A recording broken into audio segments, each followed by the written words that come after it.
This is the best of First and Last, the podcast.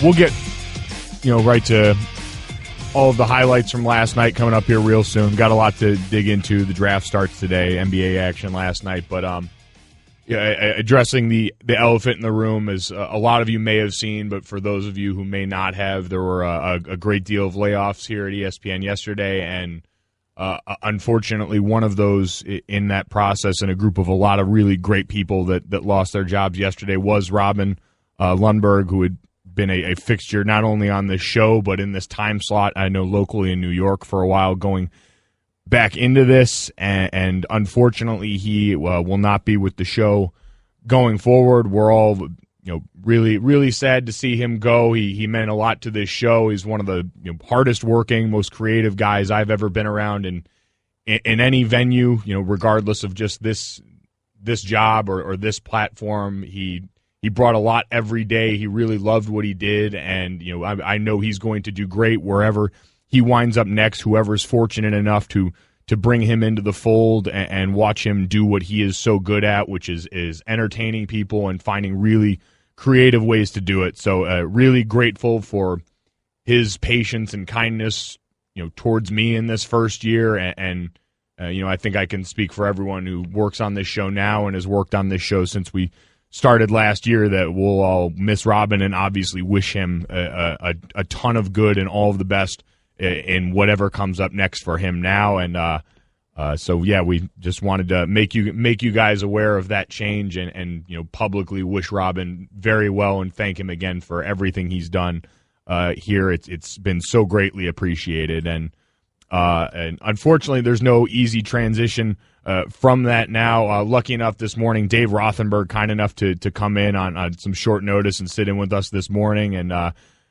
Dave, we really appreciate you coming by here, and we've got a lot to get into sports-wise, certainly. So as they say, there's no real easy transition from that to this. But that being said, we start off last night with a lot of NBA action in the Eastern Conference heating back up. Someone finally decides to win on their home court in the Boston-Chicago series, and the Wizards get a win as well in that last night. So I'd ask you just blanket statement. What is there something that stood out to you from that action last night that we saw? Yeah, a couple things, and good morning, Mike. And certainly it is a tough day here at ESPN, but sports is the topic at hand, as it always is, and we do move on. The show does go on. A couple things. Jimmy Butler kind of vanishing in the fourth quarter of that game. You look at him as, if not a superstar, one of the better players in the NBA. And Game 5, Bulls go into the fourth quarter with a 2-point lead, and Jimmy Butler completely vanishes in that fourth quarter. So,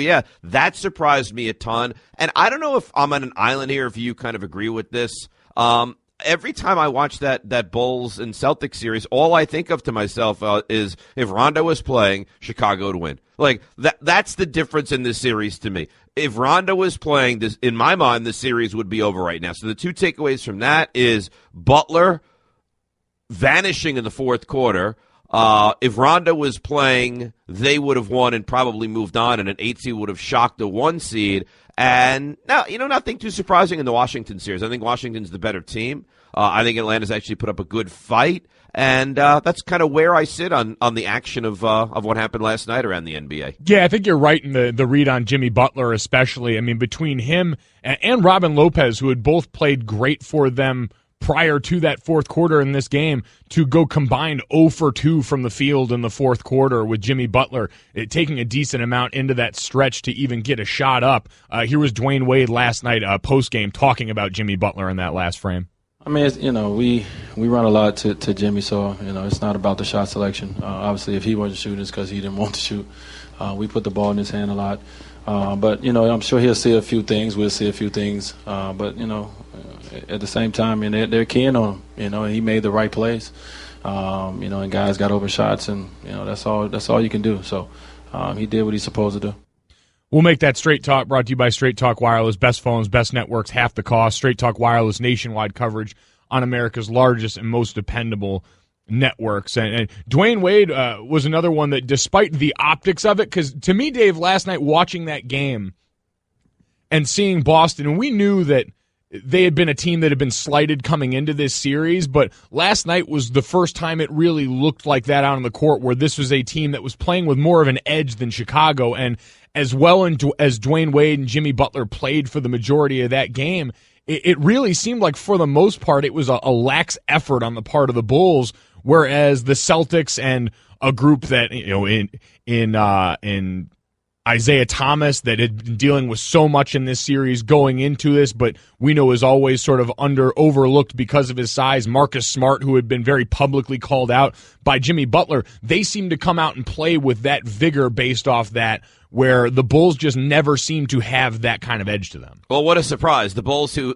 haven't had that edge to them all year long, right? And they'd win 3 games in a row, and you'd be like, oh, okay, they finally got things going, and they're legitimate, and then they'd lose 4 in a row. I mean, I watched them play at the Garden against the Knicks down the stretch, Mike, against a Knicks team that was playing nobody, and they looked like they didn't want to be there. So, it's no surprise that in a big spot, Chicago kind of vanished. And, they vanished in the biggest spot of the game. They played pretty well for 3 quarters. They had a 2-point lead at the end of the third quarter, and then you get to the fourth quarter, and they vanished. Now, here's the thing. I'm not going to take you to task, but I'm going to disagree with you. You said Butler, Lopez. Those guys did nothing in the fourth quarter. I don't look at Robin Lopez as that kind of player. I don't look at a game like this and say to myself, what did Robin Lopez do? I look at this game and I say, what did Jimmy Butler do? The same way we beat up Paul George, who, didn't make big shots or didn't take big shots in that series against Cleveland. I think you got to beat up Jimmy Butler, because I think he is considered one of the elite players in the NBA, and in the biggest spot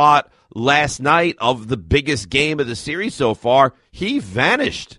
He completely vanished. The only reason I bring up Robin Lopez is because for the rest of the game, he had been playing almost lights out. He was 6 of 7 from the field for the vast majority, or for the game last night with 14 points. So he had been someone that had been maybe a more unexpected source of that kind of production than Jimmy Butler, who we expect it from. And that does start to become the case with Jimmy Butler, where we talk about him as glowingly as we have and say he's probably the best player pound for pound on the entire court this series between the two teams.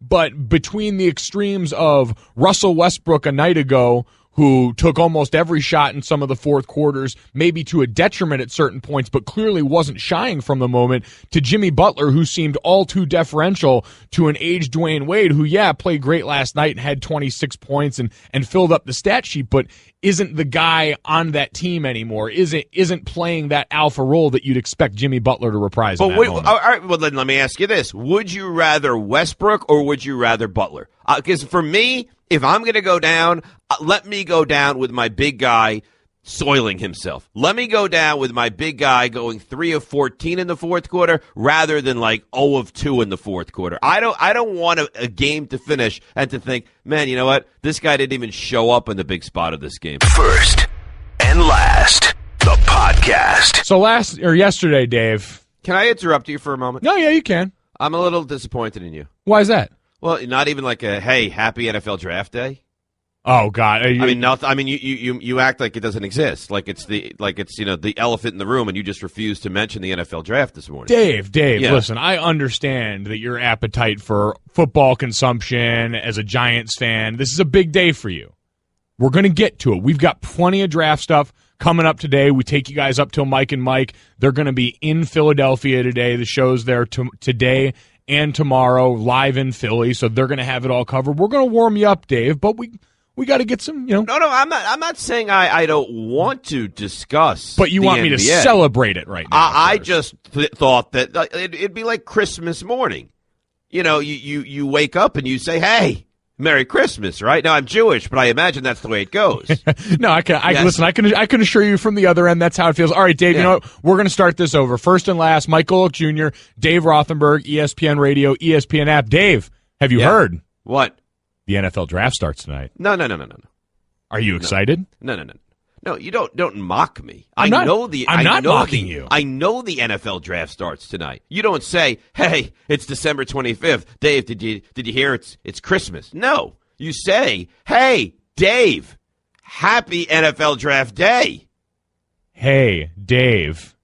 Happy NFL draft day. Now I just feel like you're mocking me. No, I would never do such a thing. But go back to your NBA. Are you sure? Are you going to be okay? Please. Yeah, go back. Well, happy NFL Draft Day to everyone else who's not Dave Rothenberg here right now openly campaigning for it. It is exciting. The draft is a huge event. We got Booger McFarland coming up later in the show as well, who's going to help get us ready for that and take some of the questions. We know he's been very outspoken on some of the top prospects in this year's draft, so it'll be good to talk to him. But we had someone else who was outspoken about another star back in the NBA land, if that's okay with you, Dave. Yeah, please. Okay, I feel like I need to run these things by you now. No. Don't do that to me. Please, go ahead. I know Ty Lue had some stuff to say. Let's listen. Yeah, we'll take a listen. Tyronn Lue yesterday came out and talked about the criticism and the conversation around LeBron James playing big extended minutes this playoffs. I don't understand why people make a big deal out of minutes. I mean, he had a week off before the series started. We won 4 straight games. He got a week off again, so now he might play 48 minutes. I mean, it's just part of the playoffs, and how he's feeling, how the games are going. But it's no back-to-backs, and teams just suffer because they listen to what the media said about guys playing minutes. And, LeBron today just said he feels worse when he doesn't play. Like right now, he said he feels worse. I'm not going to go so far as to say I buy that necessarily, that he feels worse on the off days, but there is something to that sense of urgency around this time of year where we just had that conversation with Jimmy Butler about him seemingly shrinking in the big moments for them last night, whereas LeBron James, they're fully aware we got to ride this guy to the finish line. And Dave, it feels weird knowing just how close we were coming off of Russell Westbrook's performance in Oklahoma City game, where we criticized Billy Donovan for taking him out in moments where they had a fragile lead that they knew with Russ off the court they probably weren't able to protect. So where are you on that? Were you critical of Billy Donovan in that moment for that decision?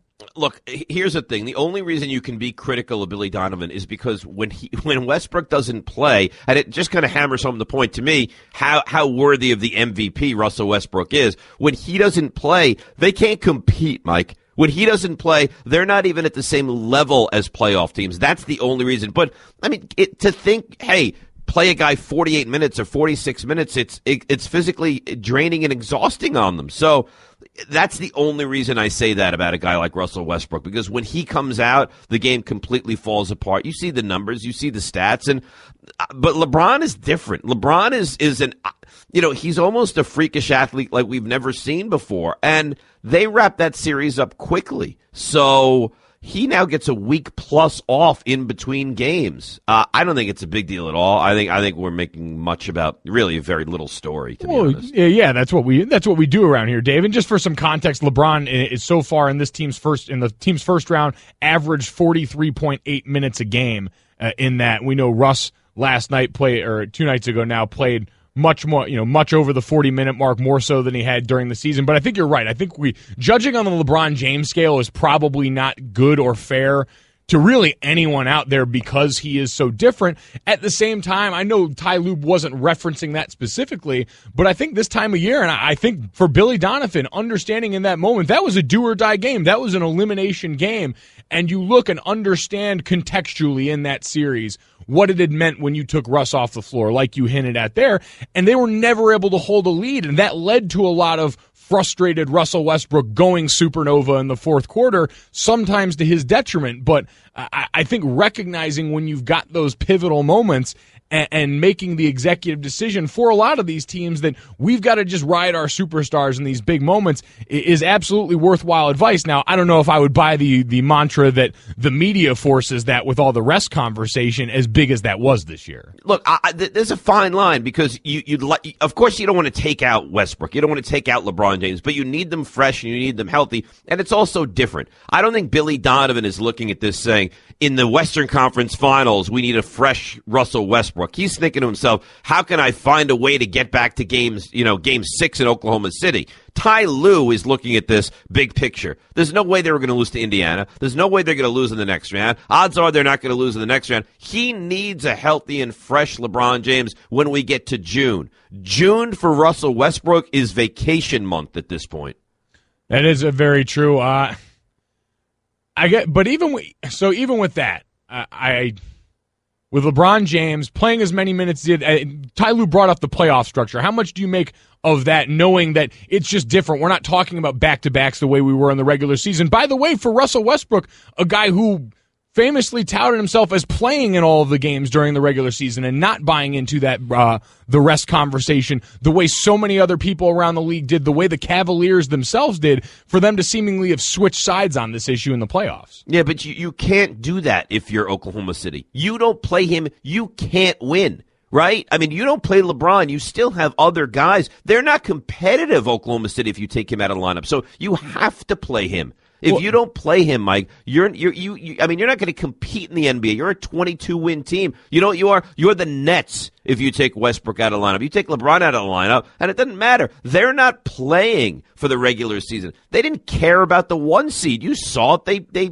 gave up at the end. They destroyed Boston down the stretch. They proved a point. And then they went into their shell and they hit and allowed Boston to get the 1 seed. And I would challenge you, if there's anybody in this country that looks at the Eastern Conference and says, yeah, I think Boston's going to beat Cleveland in a best-of-7 series. No. So I don't think it's apples to apples here. I think it's a team that is just trying to get by day after day after day, almost piecemeal, like Oklahoma City. And I think that it's LeBron and it's Cleveland who are much, much different and look at the big picture much more than OKC does. Let's go to Chris in Washington, D.C. Chris, you're on First and Last. Mike Golic Jr. and Dave Rothenberg. What's up? Hey, good morning, fellas. I listen to you every morning. Thank you. All right. My point is, you guys made a lot of points, and the point you made earlier, Mike, about Robin Lopez being a key factor of the game. Yes, he is a key factor because he gets so many offensive rebounds. He drew 2 guys down there when you're getting the ball. But my point that I was going to make is that that they used to criticize LeBron James for being so passive in the fourth quarter. I mean, the whole team is focusing on you got to make the right pass, but I'd rather have Westbrook being aggressive and shooting the ball because at the end of the day, it's his team. And, he feed off him. But you got no one hitting shots, so Westbrook, you're going to take the shots. And the other point that I was going to make, if you take James Harden off the Rockets is probably still an 8 seed making the playoffs. But like you said, if you take Westbrook off that team, they're a lottery pick. They're getting the lottery. They're getting the ball swinging. Yeah. No, Chris, we appreciate the call. I'd completely agree there. But, Dave, to your point earlier, I think the Cavs are the closest second to that as far as importance of one guy, because we've seen when LeBron James has been off the court for this team, I know they've got 2 other superstars, but it still looks a lot different with them. And they're a team that's built around LeBron James, much in the same way that Oklahoma City was built around Russ. First and Last. So, Dave, I know I messed up last segment. Happy draft day, Dave. Oh, thank you, Mike. It really is exciting. And would you not say that of all that, because it's not a sports event, right? They're not playing a game. This is the biggest non-game event of the year. The only other one I can think of is when the brackets come out for March Madness. That Sunday night and you find out where your team is going or if your team is going.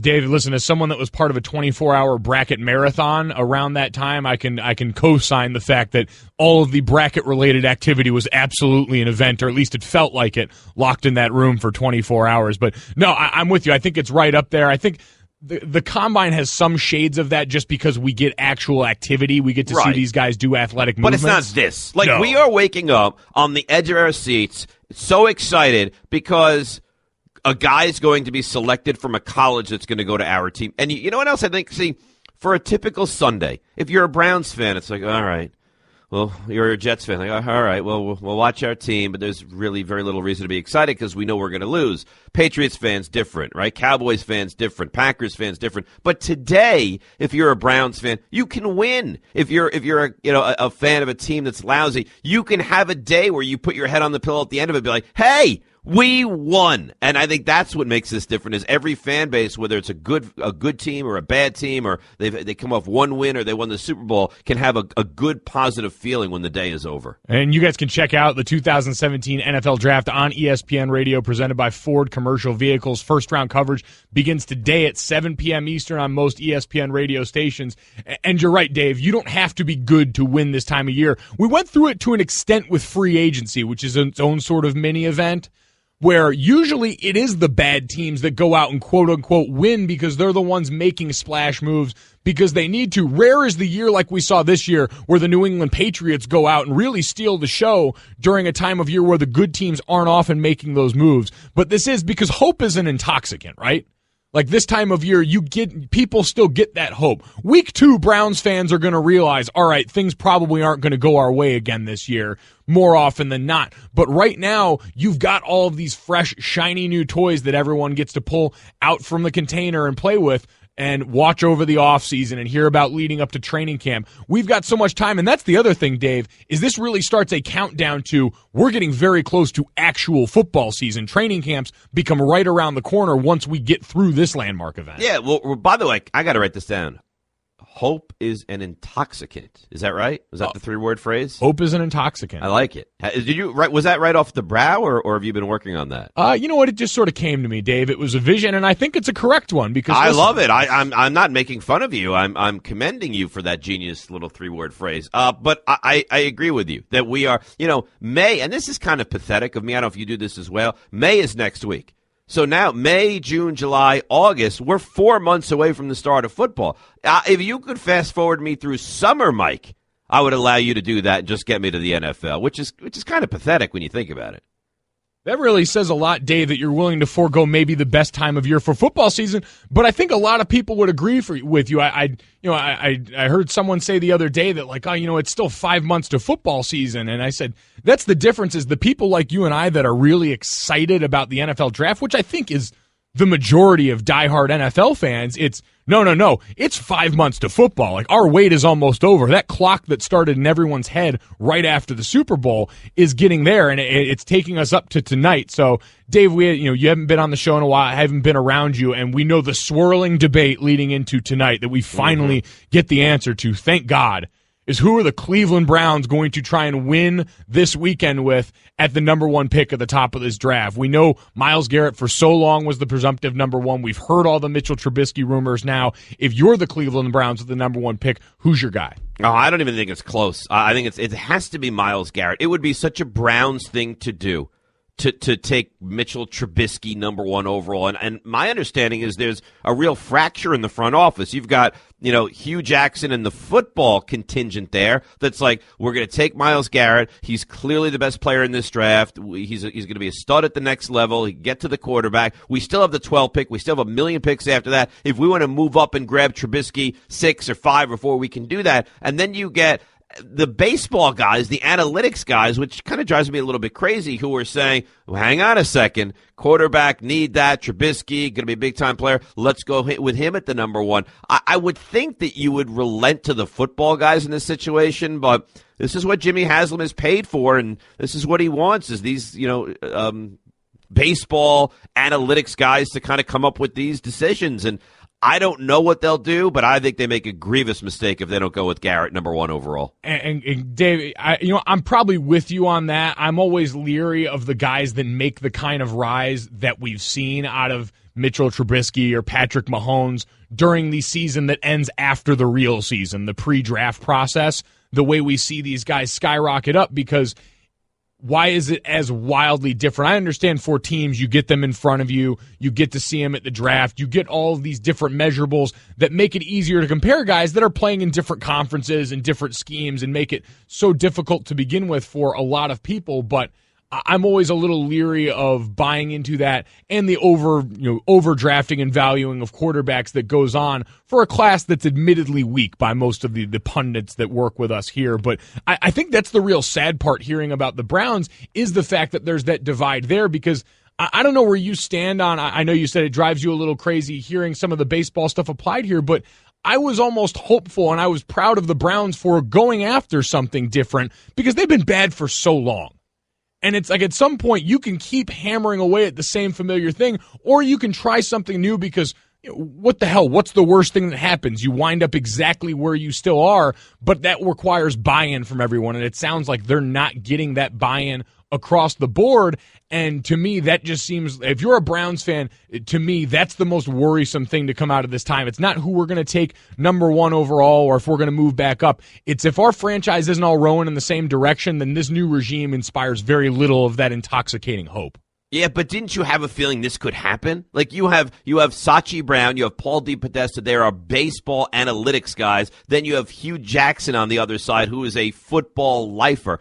I mean, if it's me, and what do we consider Hugh Jackson? He's a quarterback guru. He's an offensive genius. So the thought to me that Hugh Jackson is in the camp of, and I know this to be true, is in the camp of Myles Garrett is the guy and not Trubisky. I don't know why you would do that, why you would play with fire like that. And let's be honest, if they want to move up to number 5 or 4 or probably 2 if they want to take Trubisky, they can do it. They have the ammunition to do it. So I think it'll be a monster mistake. And, you put Hugh Jackson in power for a reason. He is an offensive guy. He is a quarterback guy. He's groomed some of the better quarterbacks. He understands the game. I think it's a big mistake. And it wouldn't surprise me if the Browns made a big mistake because we've kind of come to accept that. But at some point, see, you say baseball guy, why not? You have nothing to lose. And you're right. But you know what else? How about bringing in like a real football mind? How about going out and bringing in Tom Coughlin? How about going out and bringing in someone that you look at and say, boy, this guy's just a solid NFL guy. And I'm not trying to beat up the baseball guys, but it's different, it's unique. But why do I have to be different and unique? Why can't, if I'm Cleveland, if I'm Jimmy Haslam, why can't I go out and bring in a guy who's a football lifer, who gets the game, who I don't have concerns about his NFL decisions? Well, then you have to worry about violating offseason rules and getting in trouble with the league, Dave. We've seen how that's gone in Jacksonville for your friend Tom. You leave him alone. He's a wonderful man. He is. And no, listen, it's one of those things where I like seeing them do something different, but you're right. And the best and the brightest analytics people I talk to say that the best analytics work to serve what your team wants to do and the type of personnel and people you want to bring in to that organization. If that's not how the system's going to work, it seems like it's going to have trouble. Let's go to Philip out in Ohio. I have a feeling Philip has some thoughts on our conversation here about the Browns. What's going on, Phil? Hey, thanks for taking my call. Just wanted to say that Garrett's obviously the number 1 pick. You got to go with him. But the problem with taking a quarterback right now is the Browns are going to pick him somewhere where they don't need to pick somebody. They're probably going to go after Trubisky, and they're probably going to trade up, but they got to look at the value. And if he's worth a 2nd or 3rd round pick, then don't waste a 1st round pick on him. They got to go for something that's going to be worthwhile. And I also kind of want to touch on what you guys were talking about with LeBron and everything. They rested him during the season. I don't understand why it's a conversation as to why he's playing heavy minutes now. That's why they rested him in the first place. So if you guys just want to touch on anything and take that from there.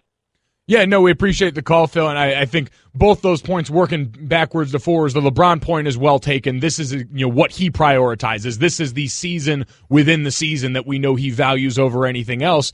And then Dave, to his point there, it's an interesting conundrum because we know quarterback's the most important position on the field, but the draft is a game of values. It's trying to find out, where you can find, not necessarily at the quarterback spot, but the Dak Prescott of value in your draft field where he's going to outperform his position. Yeah, but I don't think you can go into an NFL draft saying, hey, we're going to get Tom Brady in the 6th round. We're going to get Russell Wilson in the 4th round. We're going to get Dak Prescott in the 4th round. You have to go into it and say, if there's a guy available, we're going to overvalue him. Because that's the importance of the quarterback position, Mike. If there's a guy that should probably go 15 because he's a quarterback, maybe he goes 7 or 6 or 5. If there's a guy that's a 2nd round pick, he probably moves into the 1st round. Well, you see it all the time.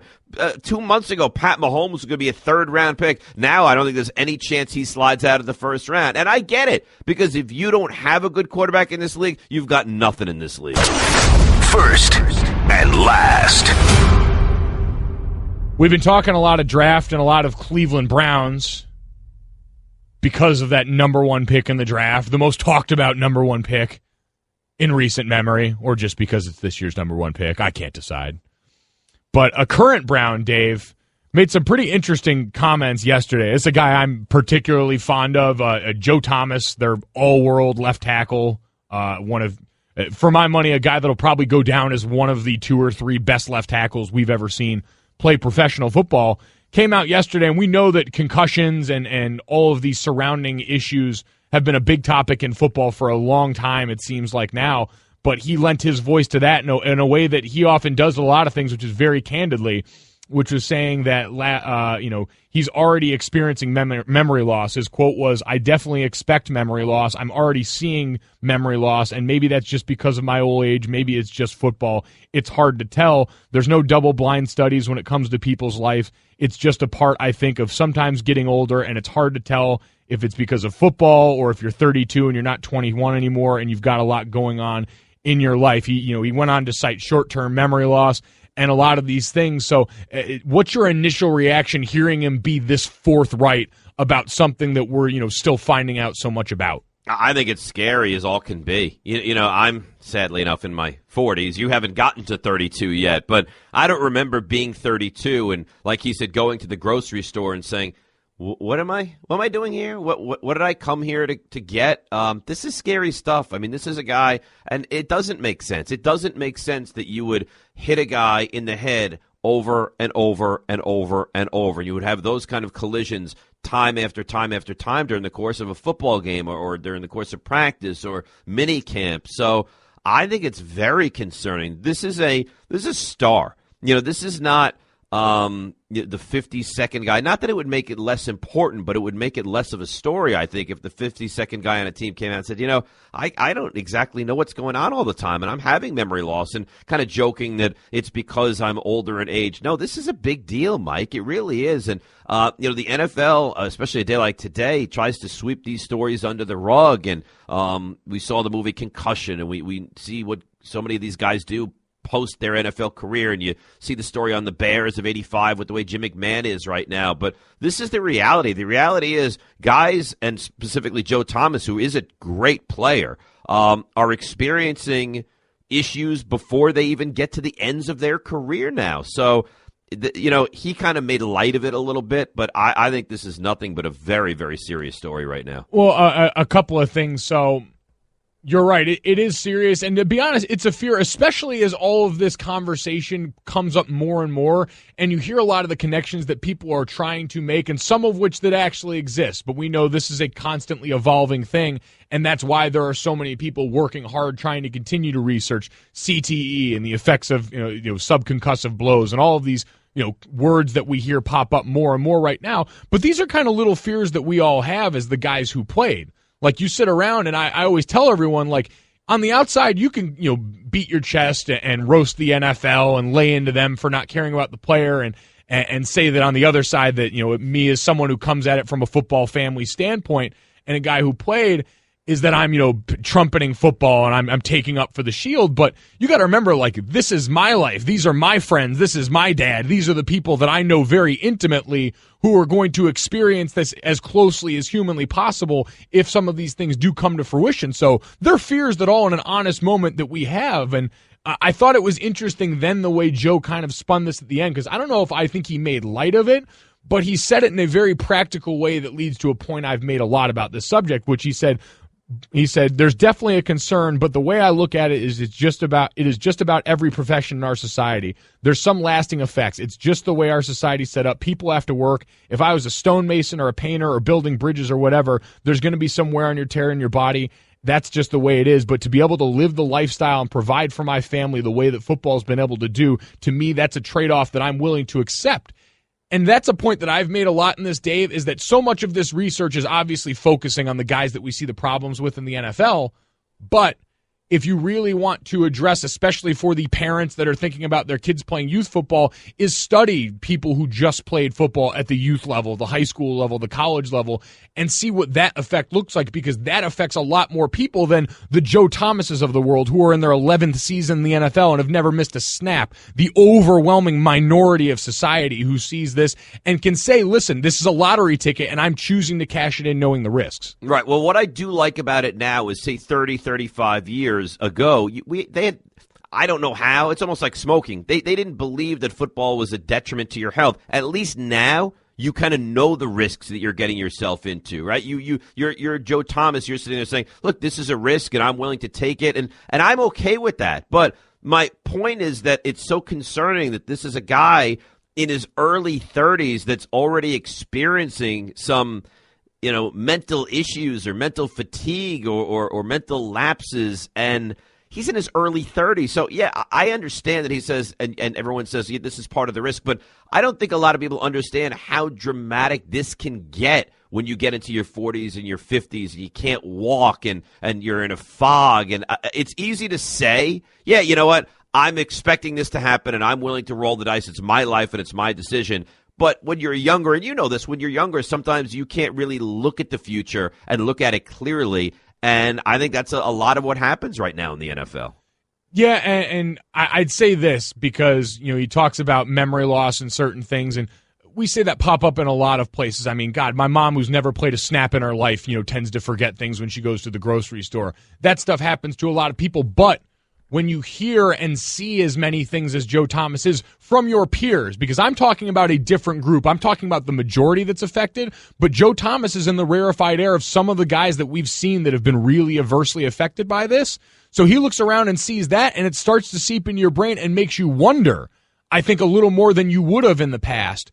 Is this because of football? Is this something that could potentially be more of a long-term problem for me? And I think that's what tends to happen with a lot of guys is the more and more you hear about it, you become hyper aware of it. And it's for a guy that's as candid as Joe Thomas is about a lot of things, interesting to hear him open up about it. Generally, I would tend to say part of it feels, I won't say irresponsible, but when you hear a guy like that saying it, it definitely puts you on notice a lot more. It's a scary story, I'll tell you that. And for a guy like Joe Thomas with his tenure in the NFL and his leadership abilities, it is a story that needed to be discussed today, certainly. First and Last, the podcast. We mentioned it all morning. Dave and I both really excited. The NFL Draft kicks off tonight, 7 p.m. Eastern on ESPN. And lucky enough right now, we're joined by Booger McFarland. He's going to be on Mike and Mike at the top of the hour. We take you up to Mike and Mike. They'll be in Philly for all 4 hours, 6 to 10 p.m. Eastern. Booger joins us now on the Shell Pennzoil Performance Line, presented by Pennzoil Synthetics, taking synthetic motor oil performance to a whole new level. Make the switch to Pennzoil Synthetics today. Booger, we appreciate you joining us, man. It's an exciting day around the draft time in Philadelphia there. And we've been talking a lot about quarterbacks throughout this draft process, Booger, and we hear more and more about this run of quarterbacks that might be coming. We hear more and more about guys sneaking in the back end of the first round, like Patrick Mahomes. Where are you at with this quarterback class? Do you think we could see this many guys come off the board early? Yeah, Junior, I think you're probably going to see 3 in the first round. And here's what's happened. Let's go back a few years when the NFL redid the rookie wage scale and said that rookies could no longer make what Sam Bradford was going to make, which was like the $50 million. What that pretty much guaranteed is that a team could take a bigger risk on a quarterback in the first round and really not pay a price. The second round, look at what the Jets are doing. The Jets quarterbacks they've drafted in the first couple rounds, and they'll just kind of just say, oh, well, we may get another one. So I think the rookie wage scale where the quarterbacks aren't earning the $50 million guaranteed really ensures you're going to see 2 or 3 quarterbacks, because the upside is this.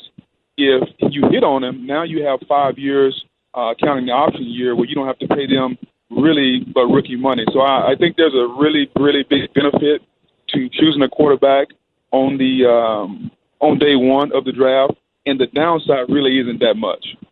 Booger, who's the guy in this draft that you look at and you say, guys, in 7 years, I have no doubt that X is going to be a big-time player in the league? Like, what guy do you have the most confidence is going to be the surest big-time NFL player here? I got 2 guys. One is Jonathan Allen from Alabama. His hand placement, how he uses his athletic ability, his ability to play with fundamentals and technique is really superior. And then Jamal Adams. I think those 2 guys could play the longest and have the biggest and quickest impact in the NFL, if you ask me. Booger McFarland joining us in the Shell Pennzoil Performance Line here on First and Last. And love the reset there, Junior. Love it. Hey, great job. He's terrific, isn't he? He's doing a great job. Yeah, today. he's a pro. I'm trying to get you like you, Boog, right now. Maybe that get sent out to the draft one of these years right now. But we know you're gonna be out there and you're gonna see up close and personal live change for a lot of guys. But we've already seen a couple of guys really close to this draft process really shoot themselves in the foot with some really bad off-the-field decisions right now. As a former pro and a guy who's been in this position, how frustrating is it for you to watch a lot of these guys affect their career like this before it even starts? Well, it's very sad for a number of reasons. Number one, if you really can't stay out of trouble for 3 or 4 months to make money that'll change your life, that's really on you. That's number one. And number two, I kind of take it personal, guys, and I'm going to get on my soapbox here for a minute. You know, the NFL is 70% African-American, and, it really pains me to see a lot of young black players who, most of them grew up like I did, without a dad, without having much. I mean, my mother raised me on welfare. We didn't have much. And so I was very fortunate to get the opportunity to play professional football, and I took advantage of it. And to see some of these guys that really could care less about the opportunity to take care of their family or take care of their mother, who a lot of times is providing for them without much, really, really pains me. And, I just hope that a lot of guys, and I've tried to do my part, which is share with these guys and try to educate them, but I hope more guys are able to do that with these youngsters, not only this year, but going forward, because I really hate to see so many opportunities, especially in an economy where everyone talks about jobs. They're giving you some of the greatest jobs in America. And for guys that just can't stay off weed, for guys that just can't keep their hands to themselves, for guys that just can't go to bed before midnight and they're always getting in trouble, to me, it really pains me and kind of hurts me to see that. Booger, we're about 14 hours from the start of this draft, and, we really don't know who's going to go number one. Seems like there's a divide with Cleveland. Is it Garrett? Is it Trubisky? Is Garrett the guy that has to go one if you're Cleveland? I mean, do you think it will be a monumental mistake if they go with Trubisky and let Garrett go two to San Francisco and miss out on this guy who looks like he's going to be a surefire, big-time player? Well, I think if you're Cleveland, you better have your eggs in the basket and locked in, because here's why. There is no guarantee that Myles Garrett is going to be great. I would advise you guys to go back and look at Courtney Brown's combine numbers. Go back and look at Courtney Brown's production. I could really make a case that, Myles Garrett is basically the new age Courtney Brown. Now, I'm not saying he's going to be a bust, but when you look at measurables and statistics and all the hype, he's really Courtney Brown. And we all know how that ended. And then if you really want to look at the quarterback, the Browns chose Tim Couch.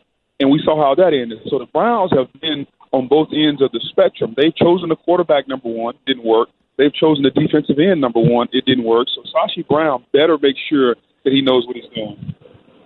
Booger, looking at some of the news that came out yesterday from our own Adam Schefter talking about teams looking, to make moves. The Buccaneers talking with teams about possibly moving back or out of the first round. We hear the same with the Tennessee Titans right now. Of the teams in the first round, who do you see as maybe benefiting the most from possibly moving up and maybe taking one of these quarterbacks or trying to get the guy that they want?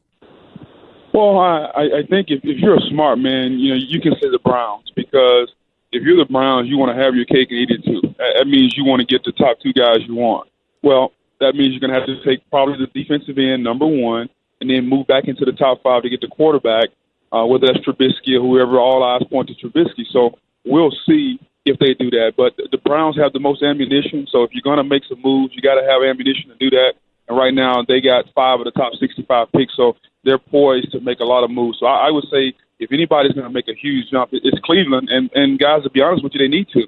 2 years ago, I said they were the worst roster in the NFL. And I'm not so sure they've moved very far from that. So they got a lot of holes. They got a lot of needs. They got to get some good players. Is 5 or 6 or 7? I know people love O.J. Howard, and he can block, and he's going to be a terrific tight end at the next level. But I almost look at tight end as a luxury pick and not necessarily a necessity pick. If you're the Jets and you have holes everywhere, and you take O.J. Howard 6, is that too early? No. I think you take the best player available. We get so caught up on where you take a guy. All that matters is you get a good player. It really doesn't matter if you take him at 1 or 17 or 32. If you get a good player and there's a guy that's contributing to your franchise for 5, 6, 7 years, it really doesn't matter. The only time it's going to matter where you take a guy is tonight. Other than that, it's not going to matter. And I go back to my original answer. The rookie wage scale really evens out things. Like the most you're going to pay a guy in the first round is $26, $27 million. Like that's the guaranteed money for the number one overall pick. Sam Bradford got $50 million guaranteed. So the number between 1 and 32 goes from like 27 to like 6 or 7 million guaranteed. So the money isn't that great. So all that really matters is you get a good player. We, the media, put so much emphasis on, hey, you got him number one. Is it too high? All that matters is you get a good player, man. Speaking of getting a good player, we've got one with us right now on the Shell Pennzoil Performance Line. Booger McFarland going to be covering the draft on Mike and Mike right here at the top of the hour out in Philly. I want to go to your alma mater, Booger. One of the guys I've heard a ton about from this draft, I know our own Louis Riddick is really high on him, is Jamal Adams, who seems to be in this conversation as potentially a top 5 pick. What do you see from Jamal Adams that lets you know or in your mind would indicate he's a guy that can be a really high-value pick for you? He checks all the boxes, Junior. If you go back to college, injury history, check. Off the field issues, check. Great tape, check. And when you spend 5 minutes with the kid, you understand that football matters. And so when you look at the intangibles, when you look at, can I trust him? When you look at, does he love football? He checks all the boxes when it comes. And here's what I always say. When the tape and the interviews are a home run, this is not rocket science. Take the guy.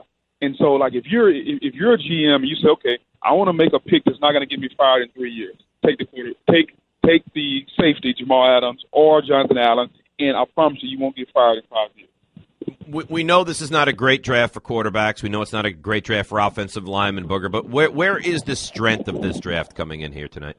Defense. I mean, guys, this draft is loaded on defense from Takarius McKinley to Reuben Foster, Jamal Adams, Malik Hooker. I'm not going on. I mean, this is a defensive draft.